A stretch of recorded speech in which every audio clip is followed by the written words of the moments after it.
I got to be honest, a little surprising. A little surprising. I'm sitting in my hotel room about an hour ago and getting word from the press conference just across the river at Charles Schwab Field that Coastal Carolina has announced its starting pitcher for tomorrow's Game 1 of the championship series.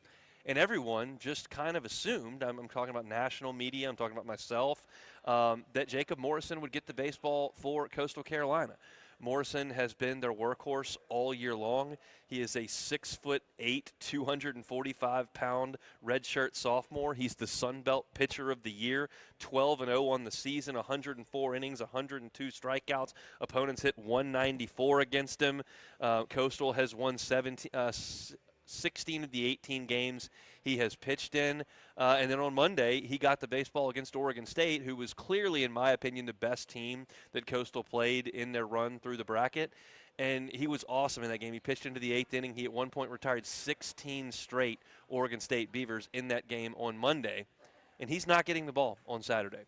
Coastal Carolina, Coach Schnall made the decision to hold Morrison for Sunday's Game 2. Now, when I saw that, I went, okay, I know they got a good rotation. We've certainly talked about Jacob Morrison and Cameron Flukey and Riley Eichhoff for a week and a half. When the field was released, I broke it down. We've talked to Joe Healy about it a little bit. We've talked to Peter Flaherty about it a little bit. Like, we have discussed this staff and that they do have 3 quality arms in their rotation. But Morrison is the first-round pick. Morrison is the horse. And I just assumed he would get the ball. And so when I saw it, I went, oh, are they just kind of punting here? And I really dug into it.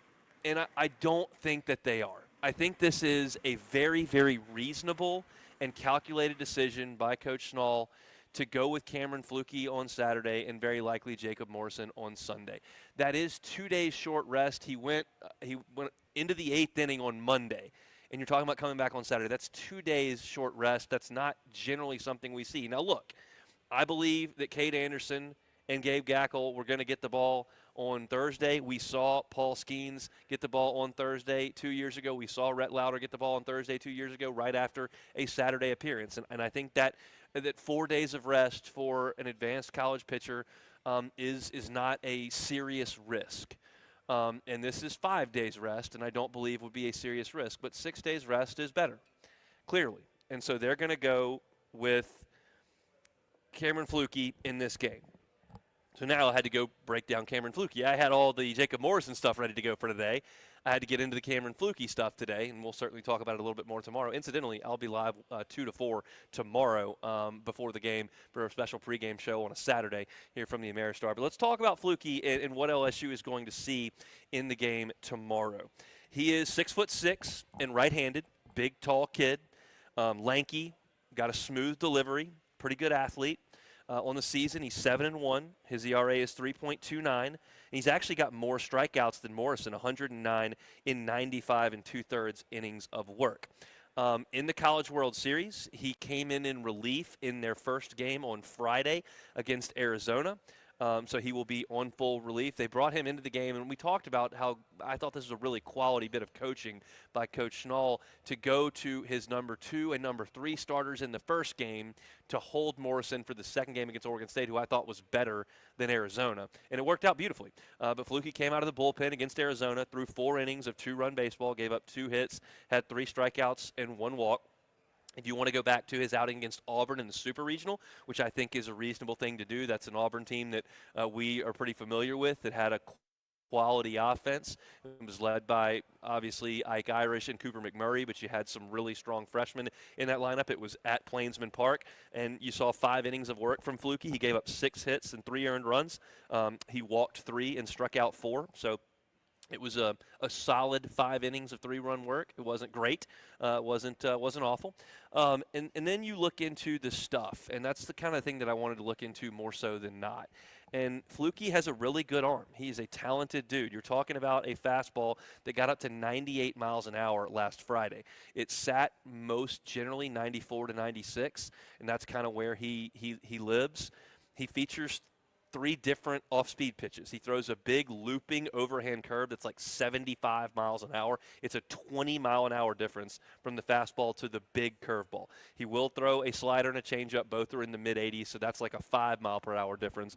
And that's what makes him a good pitcher, his ability to throw 4 pitches. I don't think he is as dominating as Morrison, who's just got a little bit more of a presence on the mound and I think has better off-speed stuff. The fastballs are comparable, but the better off-speed stuff, I think, lies with Morrison. But Flukey is a good arm. He's not anything that LSU has not seen all year. He's not better than Gabe Gackle. He's not better than Zach Root. He's not better than your guys that you saw in the Tennessee series, whether it's Marcus Phillips or Liam Doyle. He's not better than Kyson Witherspoon. Like, LSU has notched wins against big stuff pitchers all year, and they do that, 1, because they've got a talented offense, and 2, because they have a really good pitching staff as well. But as far as Flukey goes, this is not a situation where Coastal Carolina is looking at this going, we can't beat Anderson, we're going to punt the first game. They're putting a guy out there on full rest who's got over 100 strikeouts, who throws 97 miles an hour, and that they've trusted in the regional opener and to pitch the middle innings of their College World Series opener. They're allowing their horse to go on normal rest. And what this does is it does put a little bit of heat on LSU to win Game 1 behind Anderson. I don't think it's as big a deal as it was at LSU. LSU, and Jay Johnson said this publicly after the series was over. Entering that Florida championship series, you knew that Skeens was unavailable, and you had Floyd going in Game 1 on Saturday, and on Sunday you didn't really know what you were going to have. And it was imperative that with Floyd ready to go, that LSU needed to win the first one, and that Sunday could get a little wonky, and it got out of control. You tried to go with Ackenhausen, and then you tried to go with a lot of guys down the line in your bullpen, and Florida started hitting home runs, and you were in bad shape in that Sunday game. But you came back Monday, and you had Hurd ready to go, and Cooper was ready to go, and Skeens was ready to go in relief, and you were in a better situation for Monday's game than you were on Sunday in that College World Series. This is not like that.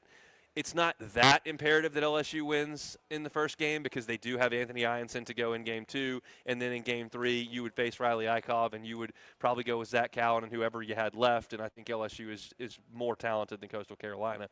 But it does, while it doesn't put as much urgency as LSU had in 2023 to win that first game behind Floyd, there is some urgency because you've got a pitching advantage in the matchup here with Anderson going against Coastal, and then with Flukey and not Morrison going against LSU.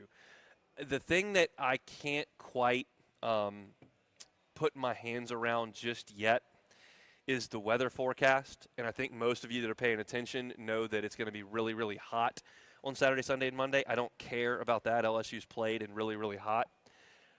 The wind might be blowing 20, 25 miles an hour straight in, and I'm not sure who that benefits.